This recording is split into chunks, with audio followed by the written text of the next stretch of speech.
कैसे हैं आप लोग। होली हो गई है ना।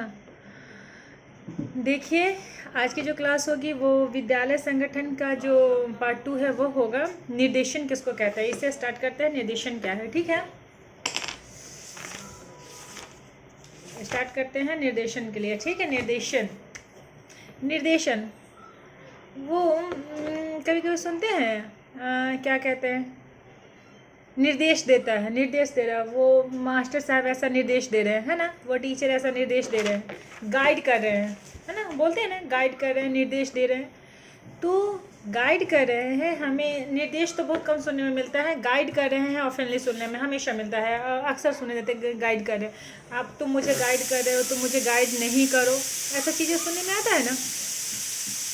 गाइड करना, ठीक है। तो गाइड करना या निर्देश करना क्या होता है, कब इसकी ज़रूरत पड़ती है, क्यों पड़ती है। ठीक है, हम किसी काम को कर रहे हैं, किसी काम को नहीं कर रहे हैं। सुनिए, हम कहीं जा रहे हैं किसी रास्ते पे कि कोई जगह है जहाँ हमें किसी रिलेटिव के यहाँ जाना है। जाने के लिए कोई हमें बता दिया यहाँ से 10 किलोमीटर जाना, राइट एक वो चौराहा होगा, वहाँ से राइट टर्न लेना, वहाँ से जाना तो एक गली अपार्टमेंट बिल्डिंग होगी, वहाँ में पूछ लेना, वहाँ पे पता चल जाएगा, ठीक है। ये उसका लोकेशन था, ठीक है। अब हम गए 10 किलोमीटर, हमें राइट लेना था, ले लिए। लेकिन वहाँ से आगे जाने के लिए अगर हम भूल गए हैं, हमें रास्ता पता नहीं है, तो हम क्या करेंगे, किसी आदमी से डेस्टिनेशन का एड्रेस पूछेंगे कि जो हमारा ये आदमी बताइए कि यह जगह कहाँ स्थित है, यह जगह कहाँ पड़ेगा। अरे भाई, यहाँ से जाओगे ना 5 किलोमीटर आगे बढ़ जाओगे, वहाँ पास ये फलाना जगह होगा, उसी के पास आसपास मिल जाएगा। फिर फलाने जगह पे पहुँच जाते हैं, 5 किलोमीटर के बाद फिर पूछते हैं कि ये एड्रेस कहाँ का है, तो अच्छा वही बगल में है। फिर हम अपने डेस्टिनेशन पे पहुँच जाते। देखिए, तो वह जो आदमी है जहाँ पे हम पूछे, वो आदमी क्या किया, हमें गाइड किया। क्या गाइड किया कि आप यहाँ से 5 किलोमीटर चले जाइए, इस चौराहे पर आइएगा तो यहाँ पास आपको मिल जाएगा। चौराहे पे पहुँचे तो वहाँ पे से आदमी से पूछ लें कि यह पता कहाँ का है, बता दीजिए, वो बता दिए। वह आदमी क्या किया, गाइड किया। क्यों गाइड किया, हमें हमारे डेस्टिनेशन तक पहुंचने के लिए गाइड किया, पहुंचने में मदद किया, ठीक है। अगर वह गाइड नहीं करता तो हम रास्ता इधर उधर भटकते चले जाते, क्या पता हम कहाँ जाते, लिए उसको भटक रहे होते, ठीक है। एग्जैक्ट हमें अगर नहीं पता होता तो हम भटकते रहते हैं। तो कभी कभी क्या होता है कि हम राह चलते रहते हैं, रास्ता चलते जाते, कभी कभी थक हार के कहीं बैठ जाते, कहीं किसी जगह पे बैठ गए, फिर आगे का रास्ता हमें पता नहीं होता है, तो हम गाइड लेते हैं, हम निर्देशन लेते हैं, ठीक है। किसी को बोलते हैं भाई हमें गाइड कर दो कि किधर जाना है, ठीक है। तो गाइडेंस की ज़रूरत, निर्देशन की ज़रूरत तब पड़ती है। निर्देशन क्या करता है, हमारा मार्ग जो है प्रशस्त करता है, हमें रास्ता दिखाता है, हमें राह दिखाता है, हमें हमारे लक्ष्य तक पहुंचाने में हमारी मदद करता है, ठीक है। क्या करता है, हमें हमारे लक्ष्य तक पहुंचाने में हमारी मदद करता है। कौन करता है, निर्देशन करता है, ठीक है। हमें कैसे चलना, कैसे जाना है, कौन सा रास्ता, ठीक है। हमें पता है कि हमें 10 किलोमीटर दूरी एक हमारा फार्म हाउस हो, वहाँ हमें जाना है। नहीं, मतलब हमारा फार्म हाउस नहीं है, होगा तो हमें पता ही होगा, किसी दूसरे का, हमारे किसी फ्रेंड का है, उसने बोल दिया कि यहाँ तुम्हें पहुँच जाना है, पहुँच गए। वहाँ तक पहुँचने के लिए हमें रास्ता नहीं पता था, उसने अपने घर बुलाया है। अब या तो हम गूगल मैप का सहारा लेंगे, या किसी रास्ते में अगर हमें मैप चलाने नहीं आता तो रास्ते में लोगों से पूछते पूछते वहाँ तक पहुँचेंगे। तो जो लोग थे जिनसे हम पूछे, वो हमें क्या किए, गाइड किए, ठीक है। तो हम अपने मंजिल तक पहुंच गए। तो जो निर्देशन होता है, गाइडेंस होता है, वह हमारा पथ प्रदर्शन करता है, हमारा मार्गदर्शन करता है, हमें हमारे डेस्टिनेशन तक, हमारे मंजिल तक पहुंचाता है, ठीक है। कोई भी मंजिल जो हमारे द्वारा निर्धारित की होती है, जहां हमें पहुंचना होता है, जहां हमें जाना होता है, उसके लिए जो मार्ग को प्रशस्त करने का काम क्या करता है, निर्देशन करता है, गाइडेंस करता है। समझ में आ गया। निर्देशन जो होता है किसी भी क्षेत्र में होता है। अगर आपको 10 किलोमीटर की दूरी के बाद उस फार्म हाउस पे पहुंचना है तो भी आपको निर्देशन चाहिए। आपको आप अगर किसी सिटी में है, पटना में है, दिल्ली में है, आपको किसी जगह पे पहुंचना है तो वहाँ निर्देशन, तो गूगल मैप आपको गाइड करता है, ठीक है। आप जब कभी पढ़ाई कर रहे हो, पढ़ाई में आपको समझ में नहीं आ रहा, नहीं आ रहा है, आप 10th कर लिए, आपको समझ में नहीं आ रहा है कि आप कौन सा विषय चूज करेंगे 11th में कि जो आपके लिए बेनिफिशियल हो। अरे कोई बोल रहा है साइंस ले लो, कोई बोल रहा है आर्ट्स ले लो, कोई बोल रहा है मैथ्स ले लो, कोई बोल रहा है बायो ले लो, कोई बोल रहा है कॉमर्स ले लो। माइंड डाइवर्ट हो जाता है, समझ नहीं आता क्या लूँ, मेरे लिए क्या चाहिए। खुद को जानने में जब हम असक्षम हो जाते हैं, असक्षम हो जाते हैं, नहीं समझ पाते खुद को, हमारे लिए कौन सा बेस्ट रास्ता अवेलेबल है, कौन सा बेस्ट रास्ता चूज करें जिससे कि हम मंजिल तक पहुँचे, तब वहाँ क्या करते हैं हम गाइडेंस लेते हैं। वहाँ हम तब निर्देशन लेते हैं, कोई ना कोई हमारे टीचर हो, हमारे पेरेंट्स हो, हमारे जो भी जिनके साथ हम रहते हैं, जो हमें अच्छी तरह से जानते हैं, वो हमें गाइड करते हैं कि बेटा यह सब्जेक्ट ले लो, यह तुम्हारे लिए बहुत अच्छा है, तुम इसके लायक हो, तुम इसके में पढ़ने लायक हो, तुम इसको पढ़ोगे तो तुम्हें अच्छे समझ में आएगी, तब वहाँ पर वो चीज़ हमारे लिए बेनिफिशियल होता है। तो शिक्षा में जो निर्देशन होता है, जो शिक्षा में निर्देशन होता है, वो शैक्षिक निर्देशन कहा जाता है। ठीक है, निर्देशन मार्ग प्रशस्त करने का काम करता है, हमें रास्ता दिखाता है हम कैसे अपनी मंजिल तक पहुंचे। वही निर्देशन जब हमें शिक्षा की दिशा में ज़रूरत पड़ती है, उसी निर्देशन का जब हमें शिक्षा की दिशा में ज़रूरत पड़ती है तो हम शैक्षिक निर्देशन कहते हैं उसको। ठीक है, शिक्षा की दिशा में ज़रूरत पड़ेगी ही ना। अब हमें शैक्षिक गतिविधियाँ जितनी भी है, टीचिंग नॉन टीचिंग जितने भी वर्क है, टीचिंग हुए नॉन टीचिंग वर्क हुए, स्टूडेंट से रिलेटेड जितनी भी चीज़ें हैं, जो भी एजुकेशनल इंस्टीट्यूशन के अंतर्गत जितने भी काम आते हैं, जितने भी उसके डिपार्टमेंट अलग अलग वर्ग हैं, इन सब में जहाँ भी निर्देशन की आवश्यकता पड़ती है वो शैक्षिक निर्देशन के अंतर्गत आता है। और बिना गाइड के, बिना मार्गदर्शक के आप आगे नहीं बढ़ सकते। आपको हर फील्ड में एक मार्गदर्शक की जरूरत पड़ेगी। क्या होता है, हमारा जो दिमाग होता है, सतत एक काम को जब हम करेंगे ना तो वो हार जाता है। हार तब जाता है कि कभी कोई उतार चढ़ाव हुआ जीवन में, कभी हम फेल हो गए, अनसक्सेस हो गए, तो क्या होता है, एक समय के बाद क्या होता है कि हम थक जाते हो, अब नहीं करेंगे। तो वहाँ पर समय अगर उचित निर्देशन मिल गया, उचित मार्गदर्शन मिल गया, तो हम क्या होता है आगे बढ़ जाते हैं। हो सकता है हम मेरे द्वारा जो तय की गई रास्ता है हमें मंजिल तक पहुंचने के लिए, वह रास्ता बहुत टिपिकल हो सकता है कोई क्वेश्चन को हम बनाने बैठे हो, घंटों प्रयासरत है, वो क्वेश्चन हमसे नहीं होता। हम अगर अपने टीचर की, अपने फ्रेंड्स की, अपने कॉलीग की, किसी की भी सहायता ले लेते, वो क्वेश्चन वो 2 मिनट में सॉल्व कर देता है, कोई नई टेक्निक बता देता है। ठीक है, तो इसको क्या कहते हैं, मार्गदर्शन लेना। समझ में आ गया। तो जो निर्देशन होता है उसके जो होता है वह हमारे जीवन को प्रत्येक पहलू से, हमारे जीवन में विभिन्न पहलू ना, सामाजिक है, व्यक्तिगत है, हमारे जीवन के जितने भी विभिन्न पहलू हैं, विभिन्न पहलू से हमारे जीवन को क्या करता है, सुखमय बनाता है। क्या करता है, सुखमय बनाता है। जीवन के प्रत्येक पहलू को क्या करता है, सुखमय बनाने का काम करता है। समझ में आ गया। व्यवस्थित बनाने का काम करता है, समायोजन करने का काम करता है। ठीक है, मार्गदर्शन जो है यह सब क्रिया करता है। ठीक है, इसका क्या उद्देश्य है जीवन में, यह क्या करता है, व्यक्ति में आत्मज्ञान जो है भरता है। देखिए, निर्देशन बाह्य भी हो सकता है, आंतरिक निर्देशन भी, जैसे भी पिछले सब कक्षा में पढ़े थे। ठीक है, तो बाह्य निर्देशन भी हो सकता है, आंतरिक निर्देशन भी हो सकता है। तो जो निर्देशन होता है वो हमें व्यक्तिगत आत्मज्ञान करवाता है। ठीक है, आत्मज्ञान करवाता है, विषयों का ज्ञान करवाता है। अब हमें पता नहीं कि हम क्या पढ़ रहे हैं, किसी से थोड़ा सा गाइड ले लिए तो हमें हेल्प हो गया। हमें एंटिटी पता था, किसी को नहीं पता था, एक आया, एक ट्रेनर हो गए, एक इंचार्ज हो गए, तो बता दिए कि एंटिटी का कोर्स क्या है, आसानी हो गई, गाइड कर दिया हमें। ठीक है, तो एंटिटी ये सब चीज़ जो है, हम निर्देशन क्या करता है, हमें गाइड करने का काम करता है। हमें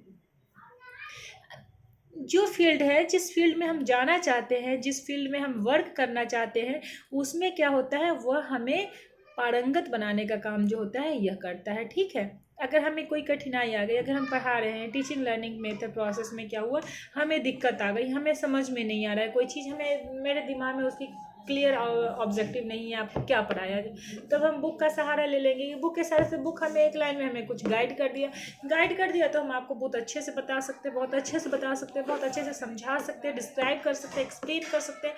तो क्या कि वो इस लर्निंग प्रोसेस को और इंटरेस्टिंग बनाया, इफेक्टिव बनाया। समझे, क्या किया, इन लर्निंग प्रोसेस को क्या किया, टीचिंग लर्निंग प्रोसेस को इफेक्टिव बनाया, इंटरेस्टिंग बनाया। अगर बुक हमारा मार्गदर्शन करता है तो हम अच्छे से ज्ञान आपको प्रस्तुत करेंगे, आपको अच्छा ज्ञान मिलेगा। तो आप क्या कीजिएगा, अच्छे से समझिएगा तो क्या होगा, आपकी अंडरस्टैंडिंग बढ़ेगी। तो जो हम पढ़ाएं, जो हम समझाएं, उसका क्या हुआ, फ़ायदा हुआ कि नहीं हुआ। तो यह होता है मार्गदर्शन करने का जो है प्रोसेस। समझे, शिक्षा में जो मार्गदर्शन किया जाता है वह शैक्षिक मार्गदर्शन होता है। ठीक है, कभी कभी हमारा दिमाग थक हार के बैठ गया, अब हमें नहीं कुछ समझ में आता है, क्या करें, तब टीचर कहते हैं उठो बेटा, कर लो, तुमसे हो जाएगा, तुम जरूर करोगे। ठीक है, हमारे पेरेंट्स कहते हैं ठीक है, क्यों थकते हो जाएगा ना तुमसे, तुम कर लोगे। समझ में आ गया। तो हमें एक मार्गदर्शन मिलता है। ठीक है, किसी को देख के मार्गदर्शन मिल जाता है, अच्छा वो ऐसा किया है, मैं भी कर सकता हूँ, मैं भी कर सकती हूँ, तो आदमी क्या होता है, उसको करता है। समझ में आ गया। ये विभिन्न परिस्थितियों में अलग अलग हो सकता है, सबके लिए अलग अलग हो सकता है। ठीक है, विभिन्न स्तर पे प्राथमिक जो विभिन्न स्तर पे जो शैक्षिक निर्देशन की आवश्यकता होती है वो प्राथमिक स्तर पे अलग होती है, माध्यमिक स्तर पे, उच्च स्तर पे। ठीक है, इसमें अलग अलग होने का तात्पर्य यह है कि हमें किस लेवल पे, जैसे प्री प्राइमरी हुआ, प्राइमरी हुआ, सेकेंडरी हुआ, हायर सेकेंडरी हुआ, इस लेवल पे बच्चों, मतलब हुआ ना nursery to KG 1 to 5, 5 to 8, 8 to 10, 10 to 12 जो बांटा गया था, जो ये सारे प्रोसेस में जो इनको जो लेवल पे वाइज बांटा गया था, इस लेवल पे अलग अलग प्रकार के जो आप निर्देशन की आवश्यकता होगी, जो आप छोटे बच्चे को निर्देशन दे रहे हैं वही बड़े बच्चों को नहीं दी जा सकती ना। जो हम छोटे बच्चों को पढ़ाएंगे, जो आप क्लास में, क्या हम वो आपको पढ़ाएंगे, नहीं पढ़ाएंगे, उनको उनकी देख रेख अलग होगी, उनको अलग निर्देशन की आवश्यकता पड़ेगी। तो विभिन्न स्तर के विद्यार्थियों के लिए अलग अलग निर्देशन की आवश्यकता पड़ती है। समझ में आ गया। इसका जो व्यक्तित्व होता है अखंड होता है। ठीक है, जटिल प्रोसेस होता है। ठीक है, उसमें निर्देशन आज नहीं होता, निर्देशन सतत चलने वाली प्रक्रिया। हमारा जब तक हम शिक्षा को ग्रहण करेंगे हम निर्देशन लेंगे। ठीक है, निर्देशन व्यक्तिगत भी होता है और सामूहिक भी होता है। व्यक्तिगत निर्देशन, जैसे मुझ में कोई प्रॉब्लम है, कोई आके मुझे समझा गया, बेटा ऐसे करो, ऐसे करो, वैसे करना चाहिए, तुम्हें ये नहीं करना चाहिए, तुम्हें ऐसा करना चाहिए, दैट इज़ कॉल्ड व्यक्तिगत निर्देशन। लेकिन जब गवर्नमेंट बोलती है कि आज कोविड है, आप बाहर नहीं निकलिए, तो यह सामूहिक निर्देशन हुआ। समझ में आया। जब पूरे समूह को निर्देशित किया जाता है, किसी कार्य को करने के लिए गाइडलाइन दी जाती है, तो सामूहिक निर्देशन कहलाता है। ठीक है, व्यक्तिगत और सामूहिक निर्देशन क्लियर हुआ। ठीक है, इसको व्यक्तिगत और सामूहिक निर्देशन कहते हैं। ठीक है, विद्यालय में निर्देशन होता है, कार्य होता है। ठीक है, मूल्यांकन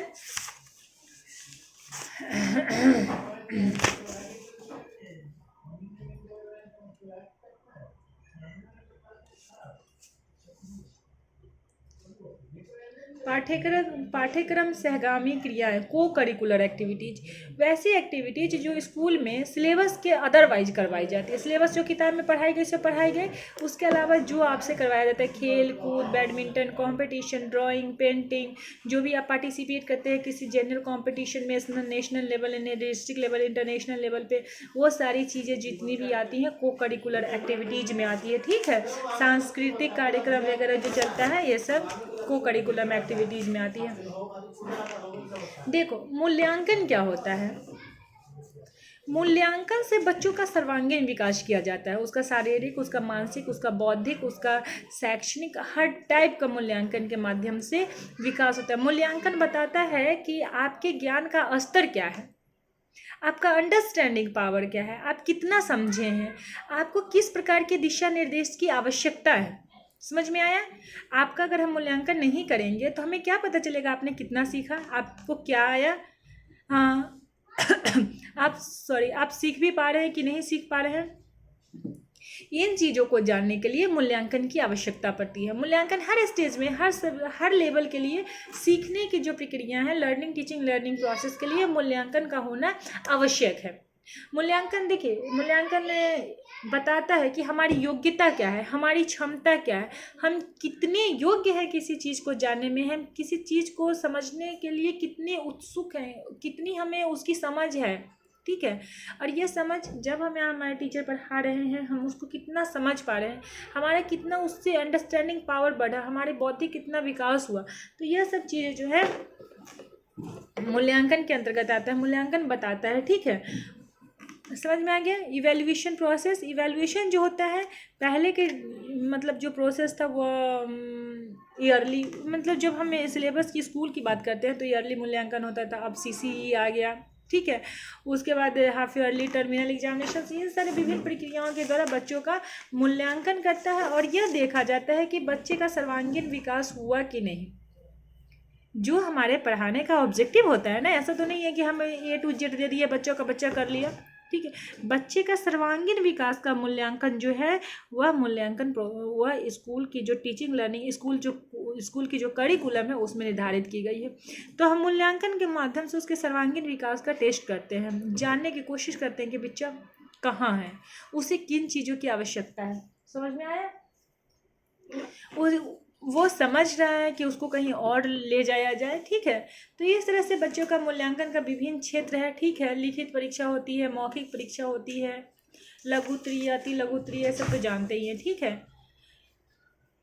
स्कूल रिकॉर्ड्स क्या होता है? स्कूल में आप हमारे पास आए, एडमिशन लिए, तो आप हमारे पास एक रजिस्टर होगा जिसमें आपका सारा डेटा मेंटेन होगा। एक में आपका एडमिशन का डेट टाइम, एक में एडमिशन का अमाउंट, एक में कितना आपने उसमें आपका क्वालिफिकेशन जो भी मिनिमम रहा होगा सो है कि नहीं।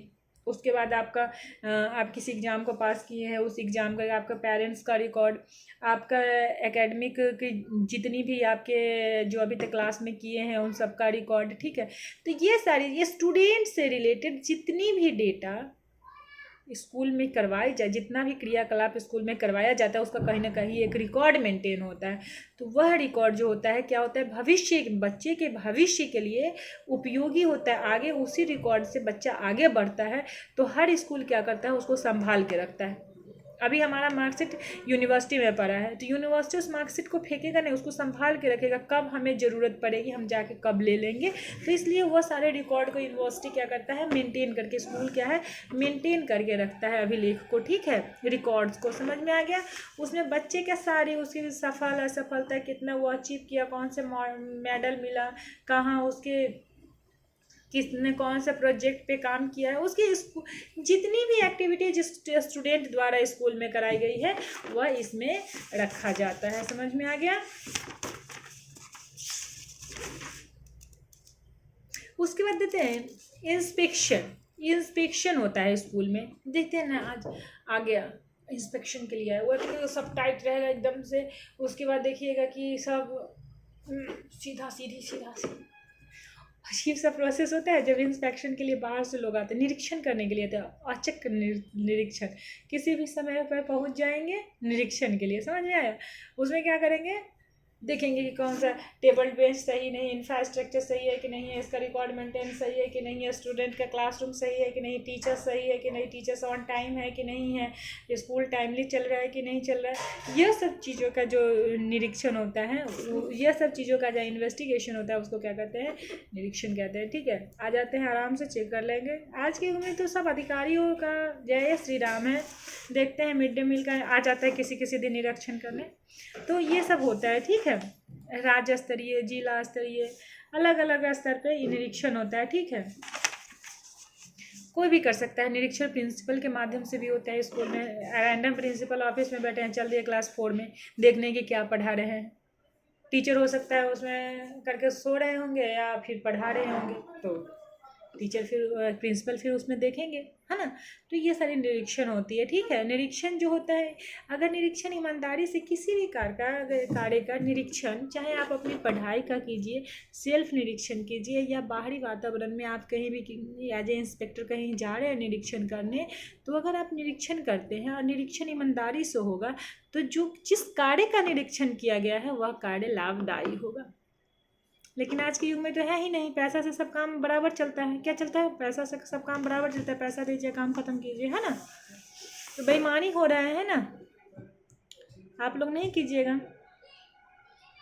ठीक है। निरीक्षण का प्रकार कभी हो सकता है साल में एक बार आएंगे, कभी आ जाएंगे 3 महीने पे, कभी 2 महीने पे, इनका अलग अलग अपना प्रकार होते रहता है, ठीक है। इसका दोष गुण है,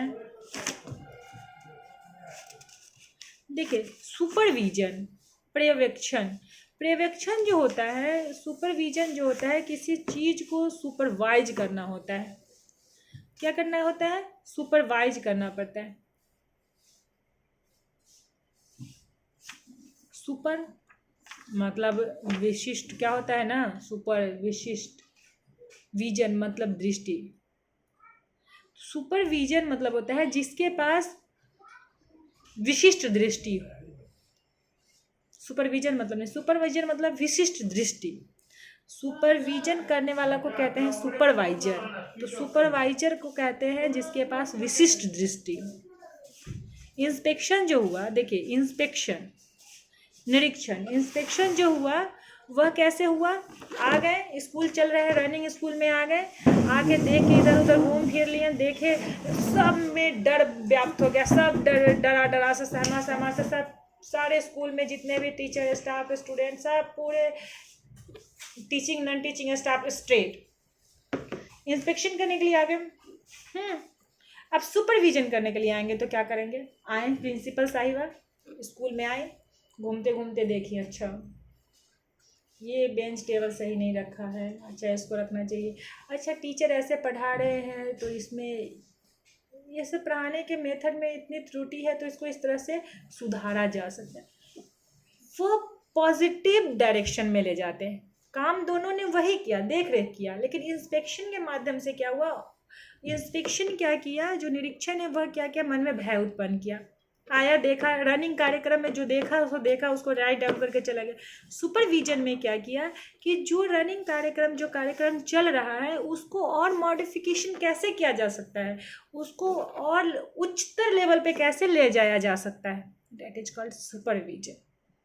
कोई भी कार्य को जो कार्य किया गया है उसमें मॉडिफाई करके उसको कैसे बेस्ट बनाएंगे वो भविष्य बताता है। आप भविष्य में कितने अच्छे कैसे हो सकते हैं, उसमें अमेंडमेंट की कितनी सुधार की आवश्यकता है, समझ में आ गया। तो सुपरविजन की जो क्रियाएं होती हैं वो प्रिंसिपल के द्वारा भी हो सकती है, जो भी कोई सुपरवाइजर होंगे स्कूल में, स्कूल कॉलेज लेवल पे, स्कूल लेवल पे, अलग अलग लेवल पे जो भी होंगे ये लोग इनको सुपरवाइज करते हैं, देख रेख करते हैं, यह बताते हैं, ठीक है। तो जहाँ पे इंस्पेक्शन निगेटिव भाव पैदा करता है वहाँ पे सुपरविजन पॉजिटिव भाव पैदा करता है, आप में डर नहीं पैदा करेगा, डर व्याप्त नहीं करता है। तो शैक्षिक प्रशासन में जो सुपरविजन है वह ज़्यादा फ्रूटफुल है इंस्पेक्शन की अपेक्षा। सुपरवाइज करके आप बताइए बच्चों को कि क्या सही है, एडमिनिस्ट्रेशन को कि क्या सही है क्या गलत है, क्या अमेंडमेंट होना चाहिए। अगर सुपरविजन अच्छा हो गया तो इंस्पेक्शन बेस्ट होगा, उसमें आपको घूस देने की आवश्यकता नहीं, ठीक है। इसी में इसका अंतर और वो है, इसको पढ़ लीजिएगा।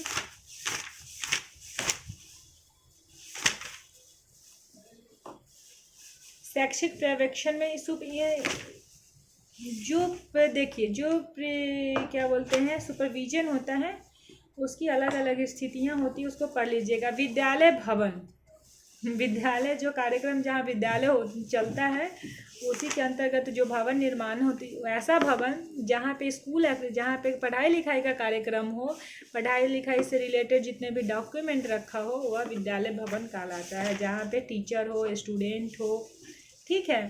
कार्यशाला वर्कशॉप जहाँ पे कार्य की जाती है, प्रैक्टिकल होता है, ठीक है।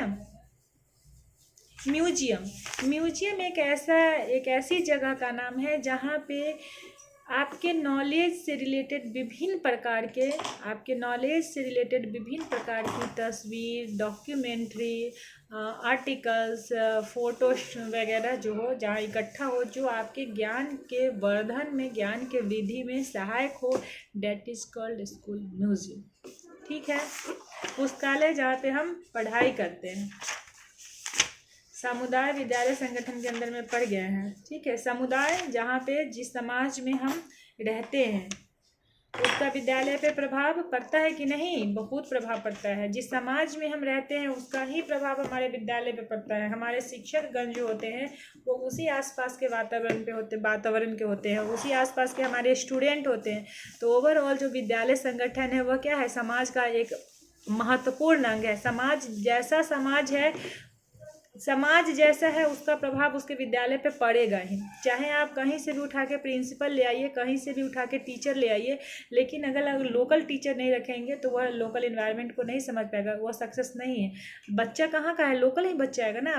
बच्चा विदेश से उठा के यहाँ तो नहीं डालेंगे पढ़ने के लिए, क्योंकि प्राइमरी स्कूल जो प्राइमरी सेकेंडरी हायर सेकेंडरी होता है 10 किलोमीटर के रेंज में होता है। 10 किलोमीटर के रेंज में आप जिस समाज के अंतर उसी समाज के अंतर्गत वह विद्यालय चलता है। उस समाज के अंतर्गत वह विद्यालय चलता है तो जो टीचर्स होंगे, जो वहाँ के टीचिंग नॉन टीचिंग स्टाफ होंगे, उनको समाज के बारे में पता होगा, वो उसी समाज के अंग है और उसी समाज का प्रभाव आपके विद्यालय पे पड़ेगा। जैसे उसके स्टाफ होंगे वही वैसी जो कल्चर होती है, वैसा ही सांस्कृतिक जो भी अप्रोच होता है वह उस बच्चे पे पड़ता है। वही बच्चा भविष्य को निर्धारित करता है, उस समाज का निर्धारण भी वही बच्चा करता है। नेक्स्ट क्लास जो होगी आपकी वो होगी शिक्षा के सिद्धांत पेपर 4। ठीक है, ध्यान रखिए, नेक्स्ट क्लास पेपर 4 होगी। ठीक है, ओके, बाय, टेक केयर।